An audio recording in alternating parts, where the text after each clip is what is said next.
दीदी, हमारी तरह गांव का रिश्ता छोड़कर ये शहर का रिश्ता देखा। अभी एक अनजान से शहर में जाकर ससुराल में मैं अकेली कैसे रहूंगी। देखो छोटी, शादी के बाद ससुराल में हर लड़की को कदम रखना ही पड़ता है। शहर है तो क्या हुआ, गांव है तो क्या हुआ। वैसे भी तुम्हारे लिए इतना अच्छा रिश्ता ले आई, माँ की तरह प्यार करने वाली सास है। उतने में सासू माँ वहाँ आकर गुस्से से ऐसे कहती है, ए बेटा, तुम दोनों बहनों की बातचीत आज खत्म होगी क्या? जरा जल्दी करो, बाहर अंधेरा हो रहा है। ऐसे कहते ही दोनों बहनें शॉक हो जाती हैं। अपनी बहन के लिए अच्छा रिश्ता ले आई है सोचने वाली निम्मी धोखा खा गई। दीदी के किए काम पर मैना की जिंदगी शहर में कैसी होगी, इस स्टोरी में देखते हैं। उससे पहले हमारे चैनल को अब तक जिसने सब्सक्राइब नहीं किया, जल्दी से सब्सक्राइब कीजिए और बेल आइकन को दबाइए। इस वीडियो को स्किप किए बिना आखिर तक देखिएगा। एक गांव में निम्मी और मैना नाम की बहनें रहती थी। उनके माता पिता के बचपन में ही गुजर जाने पर दीदी चिड़िया निम्मी ही माँ और पापा बनकर अपनी छोटी बहन को पालकर बड़ा करती है। दीदी, शादी नहीं करनी, तुमसे इतने दूर मैं कैसे रहूंगी, मैं तुम्हारे साथ ही रहूंगी। ऐसे दीदी को छोड़कर नहीं जा सकती, इसलिए शादी के लिए मना करती है। उस पर निम्मी अपनी बहन को समझाते हुए ऐसे कहती है, ऐसे कहोगी तो कैसे? आज अगर माँ पापा जिंदा होते तो तेरी और मेरी शादी करवाते ना। वैसे भी हमारे माँ पापा हमारे बच्चों के रूप में अगर आना चाहे तो हमें शादी तो करनी ही होगी। ऐसे कहते ही मैना समझकर शादी के लिए तैयार हो जाती है। अपनी बहन के लिए एकदम अच्छा रिश्ता देखकर शादी करवा के अपनी बहन को भेज रही थी, तब मैना रोती है और ऐसे कहती है, क्यों दीदी, हमारी तरह गांव का रिश्ता छोड़कर ये शहर का रिश्ता देखा। अभी एक अनजान से शहर में जाकर ससुराल में मैं अकेली कैसे रहूंगी। देखो छोटी, शादी के बाद ससुराल में हर लड़की को कदम रखना ही पड़ता है। शहर हो या गांव हो, एक ही बात है। और वैसे तुम्हारे लिए इतना अच्छा रिश्ता ले आई, माँ की जैसी सास मिली है। उतने में सासू माँ आकर गुस्से से ऐसे कहती है, ए बेटा, तुम दोनों बहनों की बातचीत आज खत्म होगी या नहीं? जरा जल्दी करो, अंधेरा हो रहा है। ऐसे कहते ही दोनों बहनें शॉक हो जाती हैं। उन्हें देखकर सास ऐसे कहती है, अरे इतना मत चौंको बहू, तुम्हारे आंसू रोकने के लिए ऐसे कहा, मजाक किया। अब चले मैना, चलती हूँ निम्मी। ऐसे बोलकर अपनी बहू को अपने साथ शहर ले जाती है। इस तरह छोटी की शादी के बाद बड़ी बहन भी शादी कर लेती है। निम्मी को एक लड़का होता है। वहाँ शहर में मैना को लड़की। बच्चे बड़े होने के बाद एक दिन खेत में काम कर रही निम्मी के पास आकर उसका बेटा ऐसे कहता है, माँ माँ, हमारे घर कोई आया है।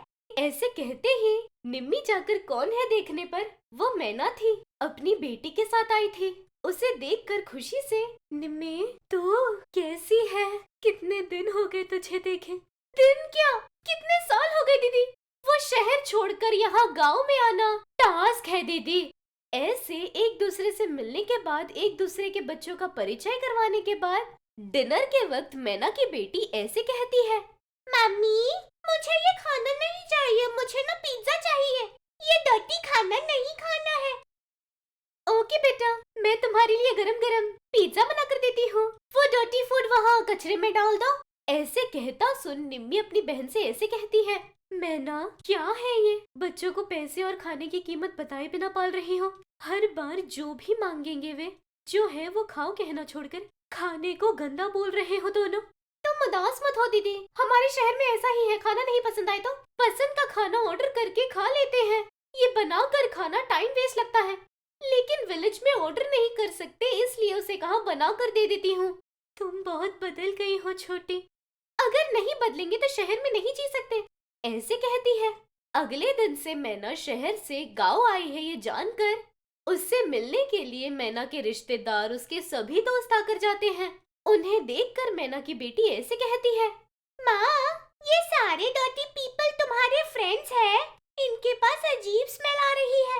वे लोग खेत में काम करने वाले हैं ना बेटा, इसलिए ऐसे स्मेल आ रहा है। बाद में मैं तुम्हें नहला दूंगी, सब कुछ ठीक हो जाएगा। ऐसे कहते ही निम्मी को उसकी बेटी और मैना पर गुस्सा कर ऐसे कहती है, मैना क्या सिखा रही हो तुम अपने बच्चों को, गंदी बदबू। तुम उसी गंदे बदबू में पैदा होकर शादी करके शहर गई हो, लेकिन यहाँ रहने पर तो उस मट्टी के बदबू ने ही तुम्हें खाना दिया। तुम्हें शहर में बहू बनाकर इसी ने भेजा, ये भूलो मत। ऐसे कहती है। दीदी की बातों पर मैना को बहुत गुस्सा आता है, इसलिए खाए बिना सो जाती है। तब निम्मी अपनी बहन के लिए खाना मिलाकर उसके पास जाकर, देखो छोटी, मुझे माफ करो, किसी भी शहर का वजूद गांव है। ऐसे गांव की निंदा जब तुम अपनी बेटी से कर रही थी तो खुद को रोक नहीं पाई मैं।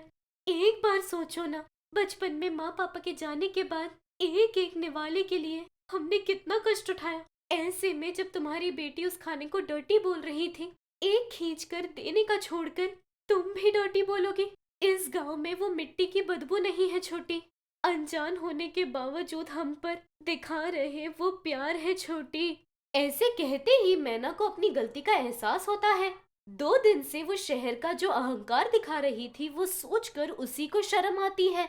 दीदी से ऐसे कहती है, गलती मेरी है दीदी। 24 घंटे पैसे, जरूरतें, ऐशो आराम, सारी सुविधाओं के माया में पड़ के यहाँ के लोगों को, उनके प्यार को भूल गई। ऐसे बोलकर उस रात सोकर सुबह अपनी बेटी को खेत में ले जाकर मिट्टी में उतारकर गीली मिट्टी के गर्मी का एहसास करवाती है। उसके बाद से गांव किसी भी मामले में कम है इस बात की भावना न आए, इसलिए सारा गांव घुमाकर सभी लोगों से अपनी बेटी का परिचय करवाकर गांव के महत्व को अपने और अपनी बेटी के दिल में बसा लेती है वो।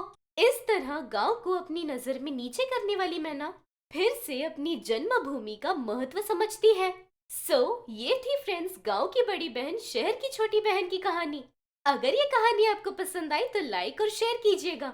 इस स्टोरी पर अपने ओपिनियन को कमेंट्स के रूप में बताइएगा।